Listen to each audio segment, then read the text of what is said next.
Bonjour à tous et bienvenue dans HTTP, le podcast high-tech tout public.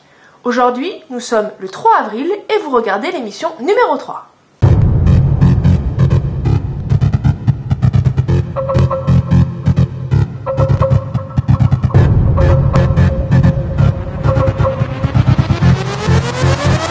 Start time. Duration. Alors aujourd'hui on va vous parler de l'iPad 2. Alors c'est l'iPad qui est sorti le 25 mars 2011. Bon, je l'ai eu dans les premiers à la Fnac. Alors ce modèle c'est le modèle blanc, bon ça c'est pas trop compliqué, en 16 Go et en 3G. Alors caractéristique des iPads en 3G, c'est la petite barre blanche ici en plastique, c'est pour laisser mieux passer les ondes. Alors déjà on va parler de la boîte. Vous voyez que Apple a mis en évidence que son produit était plus fin que la première génération. Sinon on ne voit pas que c'est marqué iPad 2 nulle part, hein. C'est sobre, c'est à l'image d'Apple. Alors pour ce qui est du hardware de l'iPad, c'est le même écran que pour la première génération. Il est plus fin, 33% plus fin. C'est-à-dire qu'il est légèrement plus fin qu'un iPhone 4. Ici, un iPhone 4, un iPad 2. Vous voyez pas trop, mais il y a une légère différence qui est pas trop visible à l'œil nu. Je vais vous montrer, mais bon, ça m'étonnerait que vous voyez. Surtout que la forme biseautée fait un petit effet d'optique. Voilà, c'est cette forme ici. Cette forme qui, ici, là, vous voyez que c'est pas aplati. Cette forme a un problème, c'est que quand on tient l'iPad comme ça, vous voyez ici, on a tendance, même s'il pèse 600 grammes, on a tendance quand même à se faire sectionner le doigt. Sectionner, c'est un grand mot, mais bon... c'est tranchant. Voilà, ça laisse une marque au bout d'une heure d'utilisation. Alors, sinon, on retrouve le haut-parleur, ici, qui est un peu criard quand même, mais qui est assez confortable pour regarder des films ou regarder des podcasts, si on ne le pousse pas à fond. Bon, après, il faudra utiliser soit des haut-parleurs ou soit un casque audio. Ici, on a aussi le socle 3G pour mettre la carte SIM. Alors ça, c'est aussi un problème. Par exemple, sur un iPhone 4, je vais sortir la carte SIM. Tac, on appuie, ça sort, on a notre carte SIM. Sur un iPad 2, j'ai pas trouvé vraiment la technique pour sortir mes cartes SIM et il faut que je trifouille un peu à l'intérieur, appuyer à des tendances, voilà. En 3 fois, là, j'ai réussi à sortir un peu la carte SIM et il me faudrait utiliser l'ongle. Alors si vous n'avez pas du tout d'ongle, c'est mal barré, pour sortir le rack. Tu utilises ce côté-là, non? Ah oui, on peut utiliser le côté... Apple a tout pensé. Ce petit rack est en plastique, contrairement en aluminium pour l'iPhone 4. Alors je vais remettre dans l'iPhone 4 mon petit rack et là je vais mettre la puce 3G dans l'iPad.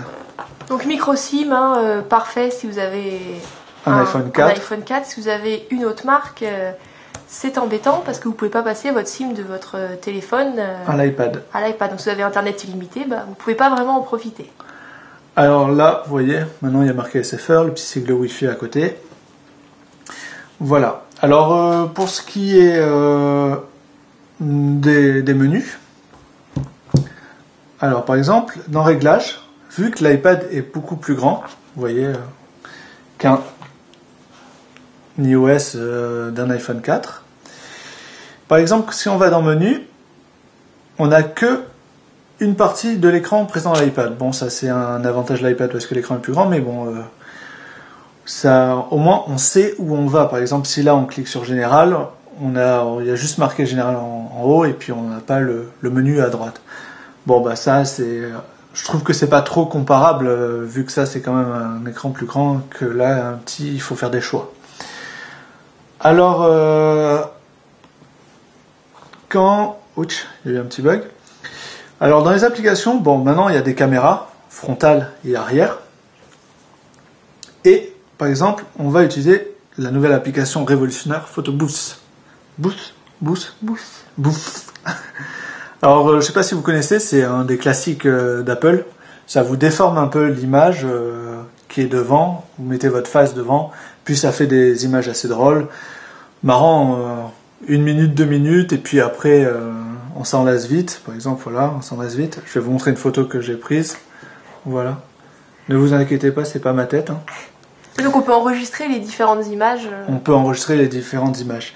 Bon, ben, c'est pas des caméras appareil photo, hein, parce que même la caméra qui est derrière, elle fait des photos très médiocres, très grainées, sous-exposées, surexposées. On sait pas trop. C'est pour du dépannage. Voilà, c'est pour du dépannage. Si vous voulez prendre des photos avec l'iPad 2, n'y comptez même pas. C'est pour scanner juste des QR codes ou des trucs comme ça, quoi. C'est vraiment basique. Hein. Il faut pas. Ce qui fait de bien, c'est la caméra ici pour la visio. Sinon, derrière, je trouve que c'est très limité, quoi. Alors, les applications disponibles quand on achète le produit iPad 2, c'est comme le premier. On a le droit au calendrier, contacts, notes, plans, vidéos YouTube, des photos, iPod. Voilà. Mais on ne retrouve pas les mêmes applications qu'il y a comme sur l'iOS. De l'iPhone 4 de l'iPhone 4 ou de l'iPhone. Par exemple, dans les modèles iPad, les applications comme la bourse, la météo, la calculette ne sont pas présentes. Il faudra soit les acheter ou soit en télécharger d'autres sur l'Apple Store, qui est plutôt bien fourni. Mais je ne comprends pas pourquoi Apple n'a pas voulu ou n'a pas décidé de mettre ces applications qui sont quand même très utiles.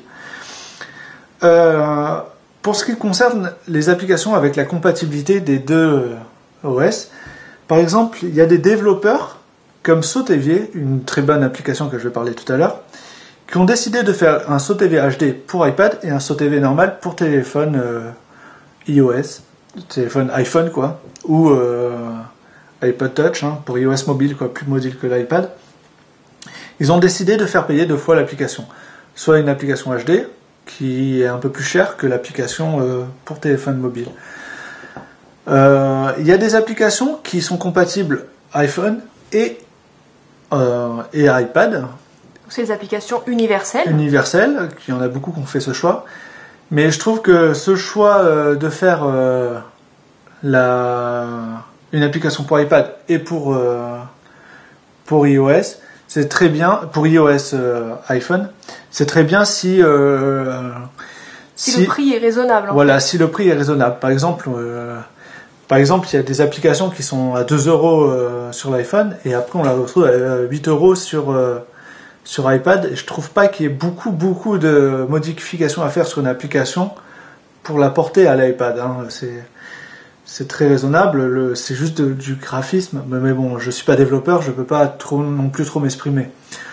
Alors, moi, ce que je fais, c'est maintenant, j'achète surtout mes applications en universel, quoi.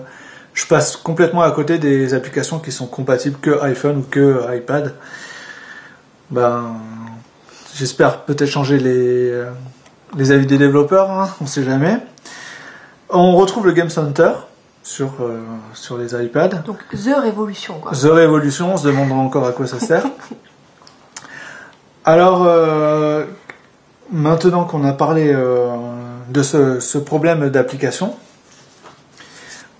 je vais vous parler, par exemple, de Skype. Skype, ils ont fait une application pour iPhone 4, parce que l'iPhone 3G n'a pas de caméra frontale. Mais maintenant, grâce à l'iPad 2, Skype peut être présent, mais n'a pas encore développé d'applications spécifiques pour l'iPad. Vient juste de sortir, il y a une semaine en France, 3 semaines peut-être Et puis vu les ruptures de stock, de toute façon pas grand monde en a un. Voilà. Alors, on pourrait, voilà, par exemple, cette application sur iPhone est compatible Retina Display, c'est-à-dire que c'est une résolution de 960 x 640 et l'iPad a une résolution de 1024 x 768.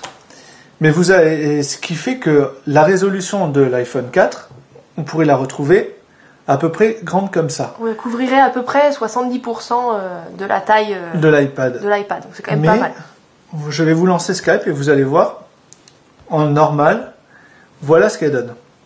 Donc strictement la même taille que l'application. C'est-à-dire que sur l'iPad, eh ben, la résolution est plus réduite. Bridé, en fait. Voilà, ça a été réduite. Alors je ne sais pas pourquoi, mais grâce à un bouton ici tactile x2, on peut agrandir l'application à peu près à 70 fois la taille de l'écran. La taille de l'écran, bon bah après je sais pas trop, mais c'est à peu près 70 fois. Pourcent. 70%. Mais je sais pas si vous pouvez voir, c'est moche. Ouais, la résolution est très grossière. En fait, les pixels ont été vraiment multipliés par 2. Et c'est moche quoi. Ça donne pas envie de l'utiliser quoi. On peut même pas la tourner, on la laisse comme ça et c'est très moche. Hein. Même si on laisse on peut pas tourner l'application. Pourtant, elle irait très bien dans ce sens. Bon, pourquoi ça ? C'est la magie d'Apple, on ne sait pas trop pourquoi ils s'amusent, pourquoi ils font ça, des trucs comme ça, mais bon. Maintenant qu'on a parlé des défauts du hardware et Des inconvénients un peu. Des inconvénients du soft. Je vais vous parler des applications utiles à avoir, je pense, pour l'instant pour moi, sur iPad. Alors déjà, il y a SoTV pour regarder le programme télé du soir, qui est très bien adapté à l'iPad. Du soir ou de la journée. Oui, la journée, mais c'est souvent du soir parce que la journée on travaille. Hein. Quand on clique, on a un synopsis, tout ça. En plus, il peut lire le push. Il peut lire. Il est compatible push, c'est-à-dire que si votre programme télé va commencer d'ici 10 minutes, il peut vous faire sonner votre iPad en disant « Attention, votre programme télé va commencer dans 10 minutes ». Bon, c'est bien pratique, c'est chill, mais c'est une des applications à avoir. Hein. Je pense que... Oui, c'est basique, mais ça fait bien ce qu'on lui demande. Voilà, il y a beaucoup de programmes télé, tout ça. Après, il y a l'application... Première page, là. Twitter, voilà. Bon, ça c'est pour ceux qui sont que sur Twitter. C'est une application simple, officielle, gratuite, et qui, pour moi, est très suffisante. Par exemple, là, j'actualise mon flux, je regarde, je peux voir, je clique sur les liens, voilà, ça va m'amener... Ça charge le site, Ça charge le site dans l'application. Si c'était un TweetPic, ça chargerait la photo. Là, je lis, j'ai lu, tac, et là, je la vire. Vous voyez, le dessin, tac. Et là, ça veut dire qu'elle n'y est plus. Si je reviens, elle n'y est plus.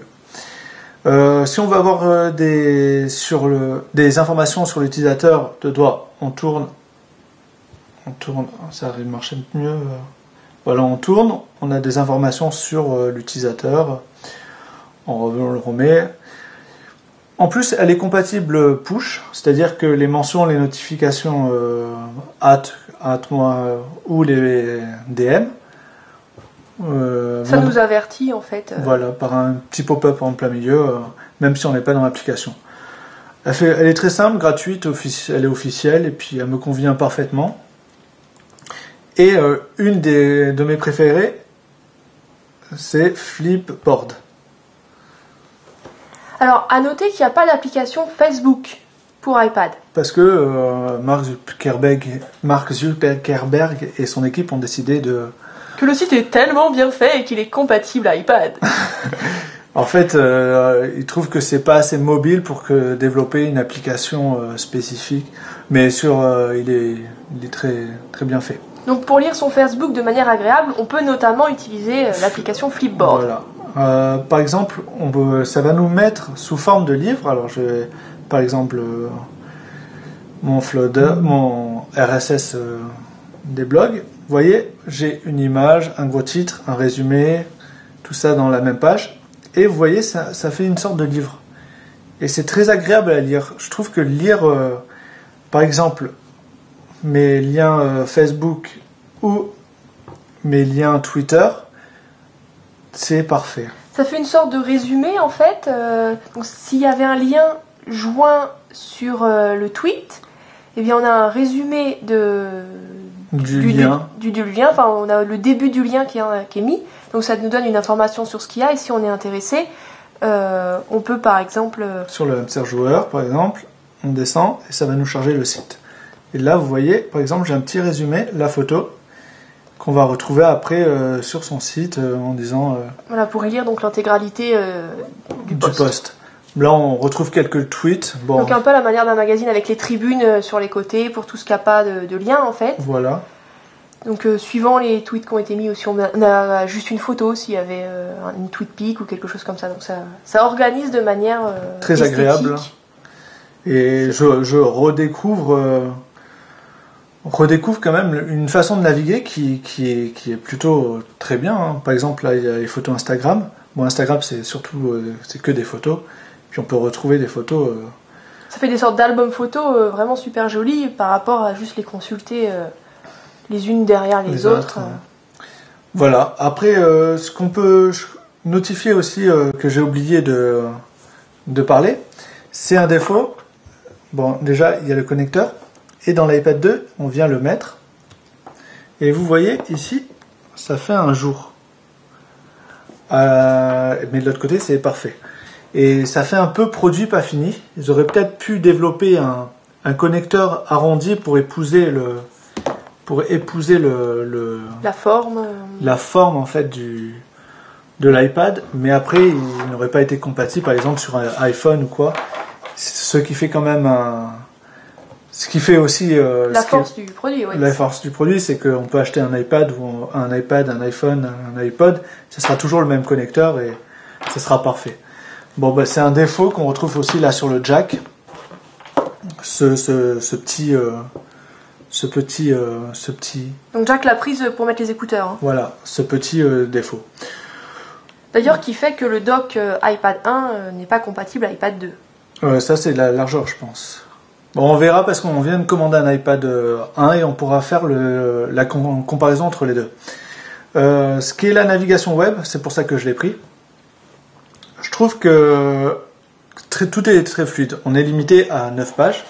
Bon, c'est assez suffisant. C'est différent, paraît-il, hein, on n'a pas pu le tester. Par exemple, toutes les pages, avec les 512 de cache, toutes les pages vont être mis en cache. Là, je peux naviguer. 512 mégas de RAM. Hein. Oui, de RAM. Mais ça, c'est pas confirmé par Apple. Donc c'est pas confirmé par Apple que ça utilise la RAM pour mettre en cache. Voilà. Alors là, je vais charger différents sites. Là, Damonix. Donc mettre en cache signifiant garder en mémoire une partie de l'information pour pouvoir la réexploiter ensuite sans avoir à la recalculer. Voilà. En gros. Voilà, là, on voit que c'est assez rapide quand même à charger. Oui, il semblerait que les pages soient beaucoup plus rapides à charger sur un iPad 2 que sur un iPad 1. Voilà. Et que quand on passe d'une page à une autre, on n'a pas souvent cette recharge de la page. Par exemple, là, je suis allé sur le site d'Apple. Je vais sur Damonix, j'ai pas besoin de charger la page. Je retourne sur Blog PS3, j'ai pas chargé la page. Je vais sur GoenBlog, j'ai pas besoin de recharger la page. Là, VidGeek, par exemple, il a été obligé de recharger la page parce que ça fait longtemps que je l'ai chargé. Ouais. Alors voilà, il charge la page. C'est très fluide, hein, on peut voir. On va retourner, Google, problème.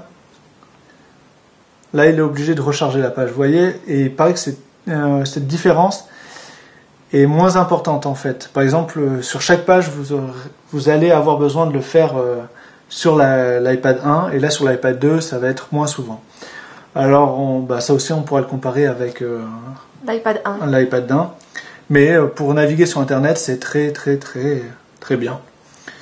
Voilà, pour l'instant, ça fait une semaine que j'ai mon iPad 1, mon iPad 2, et je suis globalement satisfait, même si il y a un an, j'avais fait un post en disant pourquoi je n'achèterais pas l'iPad. Faut croire que les marketeurs d'Apple ont réussi à me faire changer d'avis. Et puis je suis globalement satisfait du produit. Oui, il y a quand même eu des améliorations par rapport au moment où l'iPad 1 est sorti. Il n'y avait pas de multitâche, que là, on a le multitâche. Donc, voilà, maintenant on a le multitâche. On retrouve donc les applications qui ont déjà été lancées. Voilà. On a également des caméras qu'on reprochait ne pas en avoir. Qu'on reprochait de ne pas en avoir, mais maintenant qu'on les a, en fait, on se dit que c'est pas très utile. C'est pratique pour du Skype. Voilà, la visio, si on veut faire de la visio, quoi. Mais sinon, appareil photo, non, on n'y comptait pas. Mais après, il est plus rapide. Alors, il y en a beaucoup qui disent que c'est des améliorations mineures. Pour moi, si un PC est plus fin, plus rapide, c'est déjà une avancée parce que... Et sans perdre en autonomie. Et sans perdre en autonomie, parce que 10 heures d'autonomie, c'est considérable. Je suis jamais descendu en dessous de 60% de ma batterie. Voilà, pour moi, je suis conquis pour l'instant par ce produit. Bon, peut-être dans 6 mois, je ferai un billet pourquoi j'ai jeté par la fenêtre mon iPad 2. Mais pour l'instant, je suis assez conquis par le produit et je m'en sers quotidiennement. Voilà, tu voulais rajouter quelque chose ? Non, je pense qu'on a fait le tour de la question. Et puis on fera une petite vidéo pour comparer l'iPad 1 à l'iPad 2 très prochainement. Très prochainement. Voilà, à bientôt et merci de votre attention.